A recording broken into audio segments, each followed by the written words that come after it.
Hey, what's going on, guys? Hope you're having a good day. Another gorgeous day here in Florida. It's raining pretty bad. We got tornado warnings, thunderstorm warnings and stuff today. So just wanted to give you guys an update on the old Camaro over here. I ended up just bringing it back to my house. It was at Derek's shop. He's real busy over there. And like a week went by and I wasn't even able to work on it because I get off work so late and I didn't want to bother him after work and stuff. So figured we'd get it back to the house and be able to tinker with it at my leisure, you know. I don't have to run back and forth halfway across town and stuff to mess with it. So it's back here. I'm gonna start messing with it, at least get it running and driving. And once that's done, taking it back to Derek, he's going to knock out the exhaust for me. So it's still going to be going back over there. Just figured it'd be easier for me to work on it here. But I also want to I'm going to mess with this today and put a fuel pump in it. But I also wanted to give a little update on the 240. The guys doing the body work sent me a bunch of pictures and stuff. So I don't know if I'm going to share those yet or not. This is kind of awkward to hold. But I'm not sure if I'm going to share those yet or just dedicate its own video. Or actually, sure, post them now. But the guy's doing a great job with the car. Haven't seen it in person, but I have faith in him. It looks good in pictures. The sunroof is done. All the body work is done on it. It's primed. He's blocking it now just to make sure it's straight. If there's any little imperfections in it, he's going to go ahead and fix them before it comes back to me as far as body work goes. And he did the deck lid, quarter, everything shaved that I wanted him to shave. He shaved everything. He did the body work. It's primed. He's working on the quarter now and the lower half of the car. And then he's going to prime the whole entire car, block it, and then reprime it, I believe, is what we agreed on. So, and another, actually I have two. Anyways, I got a genuine OEM S14 Kooky hood, fresh, brand new, never out of the box. Picked that up today for the car because the old one is just mangled. Aftermarket one, not really. I like the D-Max style. I'm not paying $900,000 plus shipping for one. I would if the car was a little bit more like aggressive, and I'm also not sure, kind of to the point where obviously I have the kit's going on, the OEM hood's going on. I'm not sure if I want to keep it kitted with the front fenders and stuff, or go back OEM body. Kind of leaning towards going back OEM body. I just want like super clean, reliable, like decent. Like it depends. I might fall in love with this when it's done. I might not. If I don't like it, going back OEM body, baby. But started with the OEM hood. Plus, there's only the dealer said that there's only a couple of those, a few. He said, I don't know how many. So there's only a few of those left, and when they're gone, they're gone. You can't get them no more. So if you guys want S14 brand new OEM hoods, I suggest you go out and pick up a couple because they're about to be gone forever, unless there's a company that's going to be making them. At least that's what he told me. $680, I believe, for the hood. But that was no shipping, no handling. $680 out the door. You can get them from Z1. I believe they're $5 something, but for me, shipping was like $300. So it actually comes out cheaper for me to go to my local Nissan dealer, and they had it there in 2 days. So that's the way to go with that. That's it on that car as far as the 240 update. Oh, actually acquired S14 slick top headliner. So once the seam seal is in where we deleted it and we paint it so it doesn't rust on the inside, I got that slick top, minty slick top headliner. It's going to go in, so car never looked like it had a sunroof in it.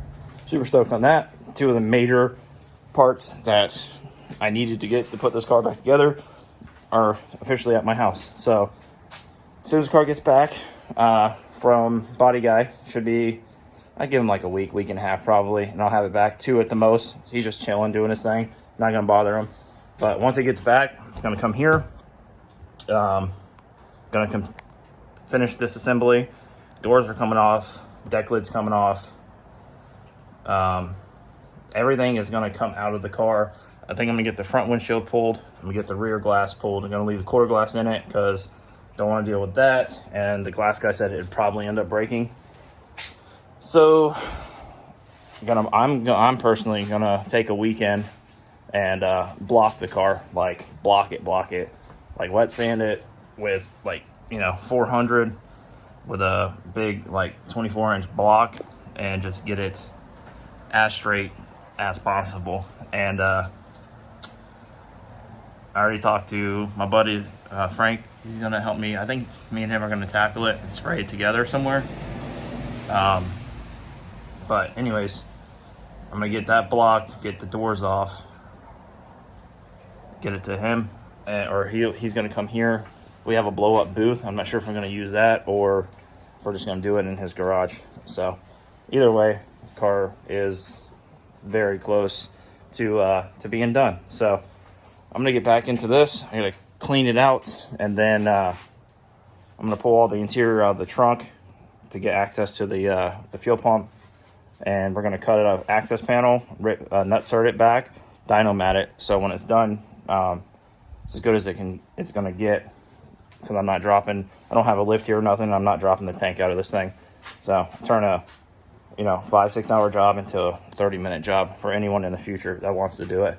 So that's what we're gonna do. I'm gonna throw a fuel pump in this if they have one at the local parts store, and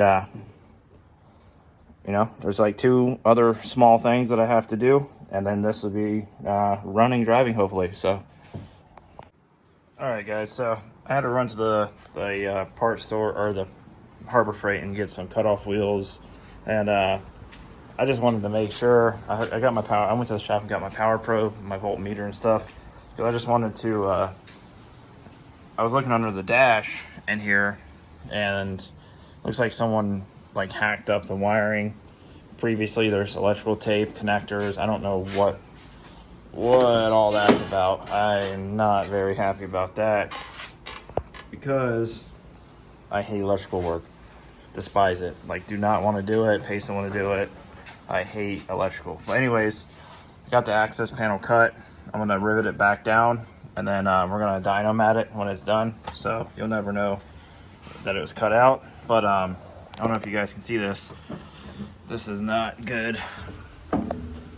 Yeah. So it's very, very bad. I put 2 gallons of fuel in it, but it smells like the fuel's been here for a very long time. It also looks like it's been here for a very long time.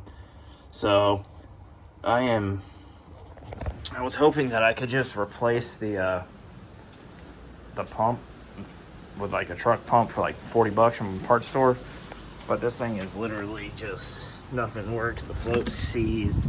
It's bad. It's all deteriorating and everything. So what I'm going to do at this point is I'm going to probably go buy a cheap inline fuel pump and get all this fuel out, like as much of it as I can. Go ahead, because it's not rusted through yet, go ahead and treat the tank in the car, and then get all that out, put the new assembly in it, which is very expensive. Didn't realize it was going to be that expensive for a fuel pump assembly for this car, but about $300. So I wasn't looking forward to that. But if I can clean this, treat it, put the pump in, get it running, then we're still very much ahead of the game. So I am going to probably drive out to Orlando and pick up this, go get some food, maybe stop by a couple stores in Orlando because we're out there, and pick up this fuel pump, and we're gonna get back on this thing later this evening, and hopefully possibly get it to run and idle.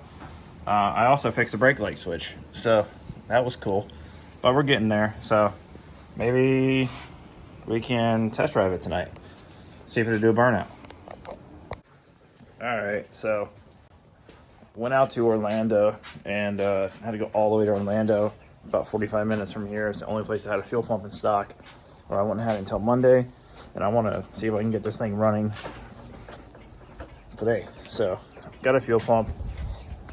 Remember earlier when I said it was storming, we had really bad weather? Welcome to Florida. It's perfect out now, but it was 90 degrees yesterday, and now it's about 60. So it's kind of chilly. But let me flip this around real quick. All right, so we got this thing siphoning. It's literally bought this cheap Harbor Freight transfer pump.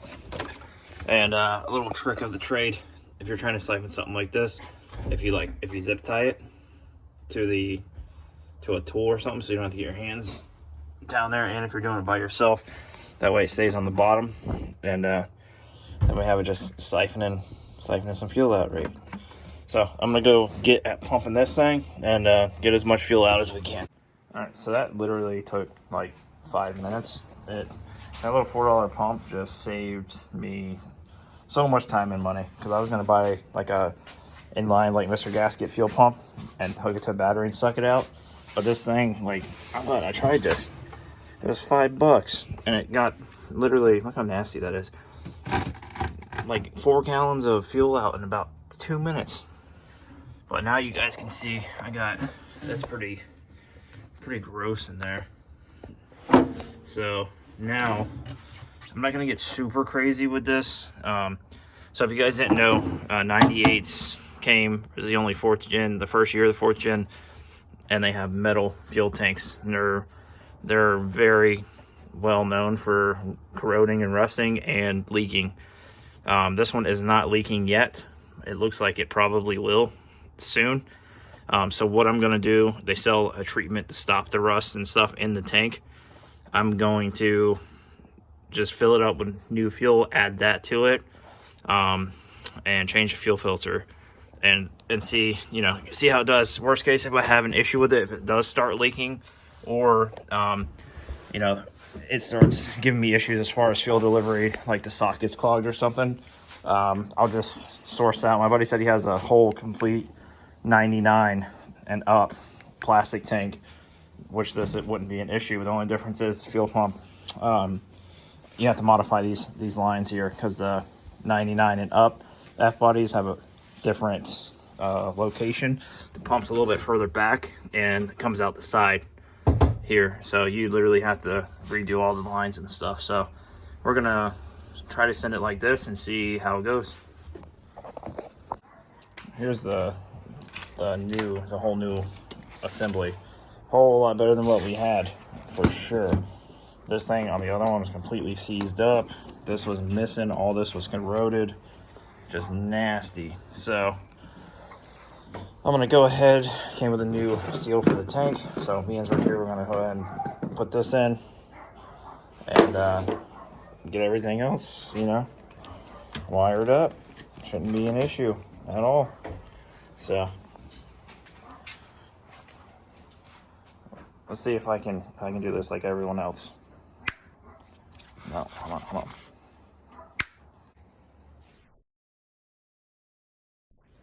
Just like that.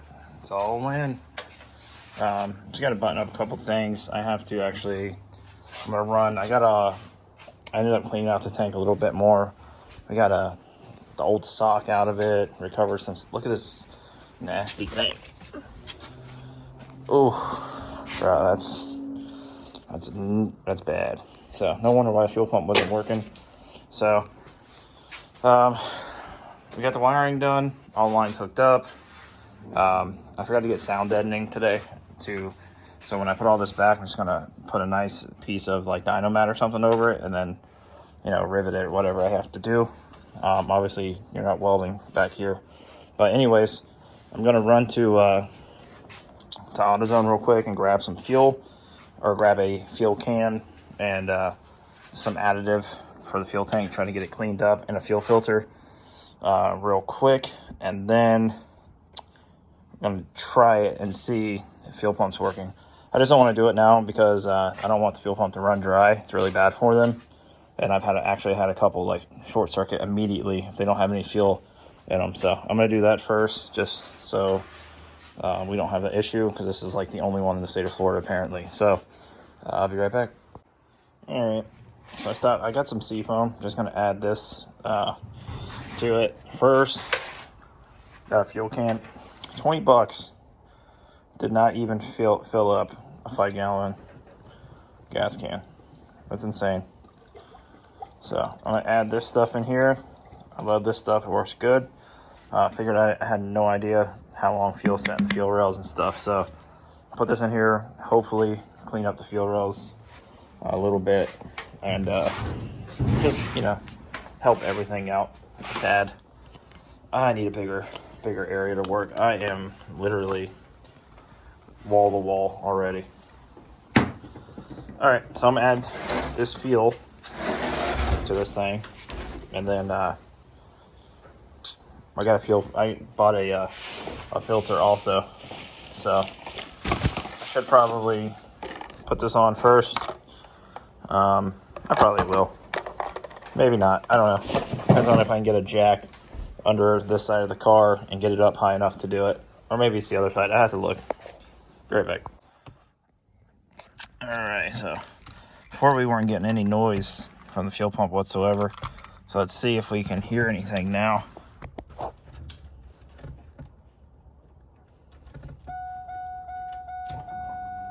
Yep, we got fuel pump.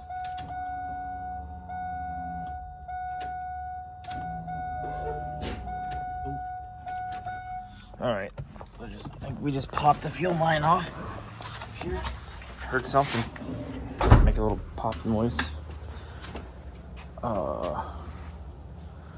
Yep.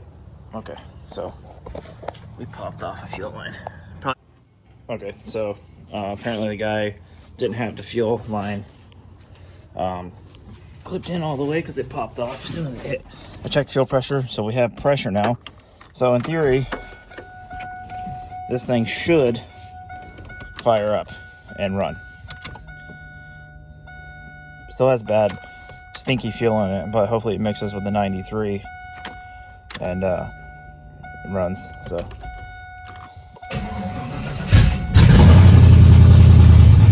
there we go.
So it runs on its own.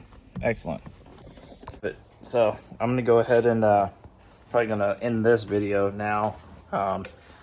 It's late. I think it's like 8 o'clock, and this thing is super loud with the headers on it. So just gonna give it a rest for tonight. So yeah, dude, that's a great sign. It runs on its own. It's still running a little rough, obviously. I didn't change fuel filter yet because I'm putting it up in the air tomorrow anyway. So I will go ahead and put the new fuel filter in it. I'm sure it's dirty. The gas that was in it was disgusting. So we run some fuel through it. Nothing was leaking. Oil pressure was good. It's right around 45 psi at idle, which is good. And it seemed to be a little hesitant, obviously. I gave it a couple revs, and it didn't like it very well. So, as to be expected. But great oil pressure. It's not knocking. You know, the fuel line blowing off kind of sparks my interest. Just literally wasn't pushed on enough. So tomorrow I'm gonna push this thing out, put a shift cable on it. I have a brand new one from GM right here. Put the shift cable on it and add fluid, go through the fluids, do an oil change, add trans fluid because we lost a bunch when the trans cooler wasn't hooked up. I still got to clean up the trans lines while I'm under there, run new ones tomorrow, put water in it, and see how it runs. Probably going to do plugs and all that stuff too once it's running good enough. But I put 3 or 4 gallons of 93 in it with seafoam. So try to at least get that ran through it. Put a transporter plate or something on it, drive it around a little bit and see if it even drives. For all I know, the trans could be like completely fucked. But so far so good. I gotta button up that stuff back there, which I'll do tomorrow. Get some sound deadening like I told you guys.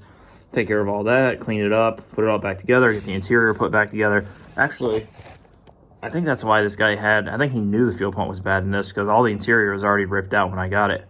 So besides the carpet, why else would you do that? So I think like he knew the fuel pump was bad, didn't feel like fucking with it, and then just got rid of it. But fuel pump fixed it, has pressure, it runs on its own. So I'm going from here, gonna do that, and catch back up with you guys on the next video. So appreciate all you guys' support. We're almost 600 subscribers. We've had a huge jump in that recently, so just want to thank all of you for sticking around and subscribing to the channel. If you like what you see, subscribe. It goes a long ways, and I appreciate it. Trying to make something out of nothing here. So until the next one, catch y'all later.